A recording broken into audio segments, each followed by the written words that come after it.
ഞാൻ ഷൗക്കത്തിനോട് പറഞ്ഞു, ഷൗക്കത്ത് നീ ജയിക്കൂല, നീ ഒന്ന് വെയിറ്റ് ചെയ്യും. അല്ല, അങ്ങനെ തന്നെ പറഞ്ഞത്. നീ കേട്ടോ ഞാൻ എന്താ പറഞ്ഞത്? ഞാനിതൊക്കെ അള്ളാഹുവിനെ സാക്ഷിയെടുത്തേ പറയുന്നത്. എൻ്റെ പ്രശ്നം അതല്ല. ഞാൻ എന്തുകൊണ്ട് നീ പരാജയപ്പെടുന്നു കൃത്യമായി പറഞ്ഞു കൊടുത്തു. ഇന്ന വോട്ടുകൾ നിനക്ക് കിട്ടില്ല, അതുകൊണ്ട് ജോയ് മത്സരിക്കട്ടെ. 2008-9 മാസമുള്ളൂ ഷൗക്കത്ത്. 26 നീ മത്സരിച്ചോ, നമുക്കൊരു കരാറുണ്ടാക്കാം. ഞാനില്ല, ഞാൻ എവിടെയെങ്കിലും പോയിക്കോളാം. ഈ കോൺഗ്രസ് ലീഡർഷിപ്പായിട്ട് ഞാൻ സംസാരിക്കാം. അപ്പം എന്താ പറഞ്ഞാൽ ഞങ്ങൾ കോൺഗ്രസ് നേതൃത്വം വിശ്വസിക്കാൻ പറ്റില്ല, അങ്ങനെ തന്നെ പറഞ്ഞത്. അപ്പോൾ ആക്ഷനില്ല. ഞാൻ ജോയി എന്ന് പറയുന്ന ഒരു വ്യക്തിക്ക് വേണ്ടിയിട്ടല്ല വാദിച്ചത്. എങ്ങനെയാണ് ജോയിനെ പറ്റി ഞാൻ ഒരു മലയോര കുടിയേറ്റ കർഷകൻ സ്ഥാനാർത്ഥിയാവട്ടെ, എനിക്കെന്നെ പറയാമല്ലോ ഞാൻ മത്സരിക്കാമെന്ന്. ഞാൻ പറഞ്ഞിട്ടില്ലല്ലോ. മലയോര കുടിയേറ്റ കർഷകനായ ജോയി സ്ഥാനാർത്ഥിയാവട്ടെ എന്ന് പറഞ്ഞു. ജോയി DCS പ്രസിഡന്റാണ്. അവസാന സെറ്റിൽമെന്റ് ഞാൻ പറഞ്ഞല്ലോ UDF നേതൃത്വത്തോട്. വേറെയും ക്രൈസ്തവരുണ്ടല്ലോ.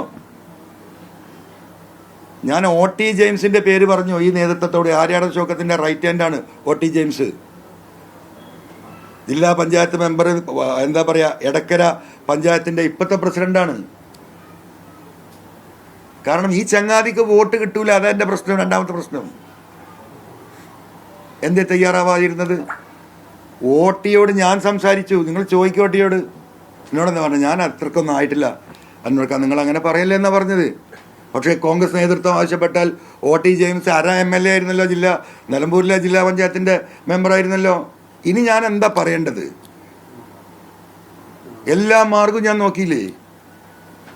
ആ ചർച്ചയ്ക്ക് പോലും തയ്യാറായില്ല. കാരണം ഞാൻ അന്നും ഇന്നും ആത്മാർത്ഥമായി ഈ കസാരയില്ല ഷൗക്കത്തിരുന്ന് ഞങ്ങൾ ഇങ്ങനെ സംസാരിച്ചത്. ഇപ്പതാ ഇവരിയ്ക്കുന്ന ഈ ചെയറിൽ ഞാൻ ഷൗക്കത്തിനോട് പറഞ്ഞു, ഷൗക്കത്ത് നീ ജയിക്കൂല, നീ ഒന്ന് വെയിറ്റ് ചെയ്യും. അല്ല, അങ്ങനെ തന്നെ പറഞ്ഞത്. നീ കേട്ടോ ഞാൻ എന്താ പറഞ്ഞത്? ഞാനിതൊക്കെ അള്ളാഹുവിനെ സാക്ഷിയെടുത്തേ പറയുന്നത്. എൻ്റെ പ്രശ്നം അതല്ല. ഞാൻ എന്തുകൊണ്ട് നീ പരാജയപ്പെടുന്നു കൃത്യമായി പറഞ്ഞു കൊടുത്തു. ഇന്ന വോട്ടുകൾ നിനക്ക് കിട്ടില്ല, അതുകൊണ്ട് ജോയ് മത്സരിക്കട്ടെ. 2008-9 മാസമുള്ളൂ ഷൗക്കത്ത്. 26 നീ മത്സരിച്ചോ, നമുക്കൊരു കരാറുണ്ടാക്കാം. ഞാനില്ല, ഞാൻ എവിടെയെങ്കിലും പോയിക്കോളാം. ഈ കോൺഗ്രസ് ലീഡർഷിപ്പായിട്ട് ഞാൻ സംസാരിക്കാം. അപ്പം എന്താ പറഞ്ഞാൽ ഞങ്ങൾ കോൺഗ്രസ് നേതൃത്വം വിശ്വസിക്കാൻ പറ്റില്ല, അങ്ങനെ തന്നെ പറഞ്ഞത്. അപ്പോൾ ആക്ഷനില്ല. അപ്പം ഞാൻ പറഞ്ഞു വേണ്ട.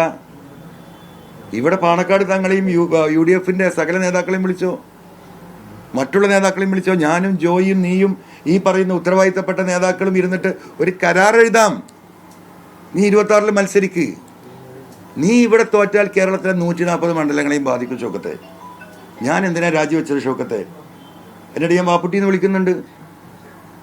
ഞാൻ രാജിവെച്ചത് 3ാം ഗവൺമെന്റ് പിണറായി അല്ല, ഈ കേരളം അവർക്കെതിരാണ് എന്നുള്ള ഒരു വോട്ട് കേരളത്തിലെ ജനങ്ങളെ ബോധ്യപ്പെടുത്തണം. അപ്പോഴേ ജനങ്ങൾക്ക് ബോധ്യപ്പെടുള്ളൂ. ഒന്ന് സഹായിക്കുകയാണ്. ഈ തെരഞ്ഞെടുപ്പേ പോയി, പിന്നെ ഈ തെരഞ്ഞെടുപ്പ് ജയിപ്പിക്കാൻ എല്ലാവരും കൂടെ വരും. ഈ ചാൻസ് നഷ്ടപ്പെടുത്താൻ പറ്റില്ല. അപ്പം പറഞ്ഞു നിനക്ക് നിന്റെ വഴി, ഞാൻ നോക്കട്ടെ എന്ന് പറഞ്ഞു. ഇതാണ് വസ്തുത. പറഞ്ഞു, അങ്ങനെ തന്നെ പറഞ്ഞു. അത് വിശ്വസിക്കാൻ പറ്റില്ല, കോൺഗ്രസ് നേതൃത്വം വിശ്വസിക്കാൻ പറ്റില്ല. അപ്പോഴേ ഞാൻ പറഞ്ഞ് UDF നേതൃത്വവും ഈ പറയുന്ന UDFന്റെ ഉത്തരവാദിത്തപ്പെട്ടവരെയും പാണക്കാട് തങ്ങളും ഈ പറയുന്ന ഇനിയിപ്പോൾ നിനക്ക് വേണമെങ്കിൽ വേറെ നിനക്ക് വിശ്വാസമല്ല സാമുദായിക നേതാക്കളുണ്ടെങ്കിൽ അവരെയൊക്കെ ഒരു മേശയ്ക്ക് ചുറ്റും ഇരുത്തിയിട്ട് നമുക്ക് ഈ വിഷയം തീർക്കാം. തയ്യാറില്ല. ഇതും പറഞ്ഞിട്ടോ, ഞാൻ വോട്ടിൻ്റെ കാര്യം പറഞ്ഞു. ഇനി ജോയിയോട് വ്യക്തിപരമായി നിനക്ക് എന്തെങ്കിലും പ്രശ്നം ഉണ്ടെങ്കിൽ ജോയി പോയിക്കോട്ടെ, മാറി നിൽക്കട്ടെ, OT ജെയിംസ് മത്സരിക്കട്ടെ. അങ്ങനെ നിനക്കൊരു അഭിമാനക്ഷതം വേണ്ട. ഇനിയിപ്പോൾ ഇതിലപ്പുറം എന്താ പറയാങ്ങളെന്ന് ആലോചിക്ക്. അപ്പം എന്താ ഉദ്ദേശം?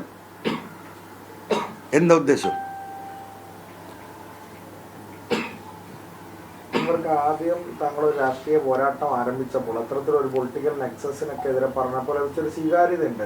പക്ഷെ വീണ്ടും UDFനോടൊക്കെ സഹകരിക്കാൻ തയ്യാറായി. വീണ്ടും അതേ പൊളിറ്റിക്കൽ നെക്സസ് പറയുമ്പോൾ അതിന് അത്ര ഒരു സ്വീകാര്യത ലഭിക്കും. ഞാൻ പൊളിറ്റിക്കൽ നെക്സസ് അന്നും പറഞ്ഞിട്ടുണ്ട്, ഇന്നും പറഞ്ഞിട്ടുണ്ട്. അതിൽ ഏറ്റവും ഡേഞ്ചറസ് ആയിട്ടുള്ള പൊളിറ്റിക്കൽ നെക്സസ് ആണ് പിണറായി വിജയൻ നടത്തിക്കൊണ്ടിരിക്കുന്നത്. അത് കേരളത്തിൻ്റെ അടിവേര് വെട്ടുന്ന പൊളിറ്റിക്കൽ നെക്സസാണ്. അതിൻ്റെ തിരിച്ചറിവിലാണ് ഈ പറയുന്ന പോലെ ഇപ്പോൾ ഈ പറഞ്ഞ രാജവെമ്പാല കിങ് കോബ്ര ആണോ ആ അപകടം, അതാ സാധാ മൂർക്കം പാമ്പാണോ? ആ കിങ് കോബ്രയെ അടിക്കാനാണ് ഈ ചെറിയ മൂർക്കം പാമ്പുകളോട് നമ്മൾ അഡ്ജസ്റ്റ് ചെയ്യേണ്ടി വന്നത്.